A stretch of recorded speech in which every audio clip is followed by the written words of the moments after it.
పూరా local nomination జరిగిన రోజు కొంతమంది నాయకులు మాట్లాడారు రౌడీ షీటర్లని అదని ఇదని బీసీలను ఉద్దేశించి.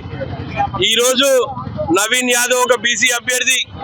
రాష్ట్రంలో ఉన్న మాట్లాడే నాయకులంతా గ్రహించాలా, ఒక బీసీని మాట్లాడితే ఏ విధంగా ఉంటుందో ఆ విధంగా తగిన బుద్ధి చెప్పిర్రు.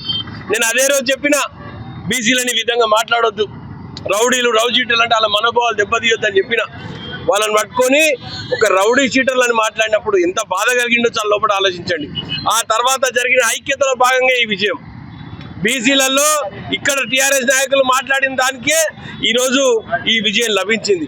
దానికి తోడుగా అదే రోజు సినిమా ఆర్టిస్టులను కొంతమందిని వాళ్ళని కూడా చెవుపోగులు పెట్టుకుంటే వాళ్ళని కూడా రౌడీలు రౌడీ షీటర్లు అన్నారు.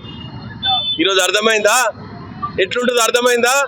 ఈరోజు కుర్మగొల్లోళ్ళు జనరల్గా వాళ్ళ వేష భాషలో మార్పు ఉంటుంది. కొంచెం ఊర్లో నుంచి వచ్చిన వాళ్ళకి కొందరు పోగులు పెట్టుకుంటారు, కొందరు కమ్మలు పెట్టుకుంటారు. వాళ్ళని చూసి రౌడీలు రౌడీ షీటర్లు అని మాట్లాడే కొంతమంది నాయకులు ఈరోజు ఖచ్చితమైన బుద్ధి చెప్పినాం. కాంగ్రెస్ పార్టీ రేవంత్ రెడ్డి గారి నాయకత్వంన జూబ్లీతో జెండా ఎగరవేసినాం. గ్రహించాలి పబ్లిక్ అంతా కూడా. 42% రిజర్వేషన్ ఏదైతే మేము అనుకున్నామో ఖచ్చితంగా సాధించి తీరుతాం.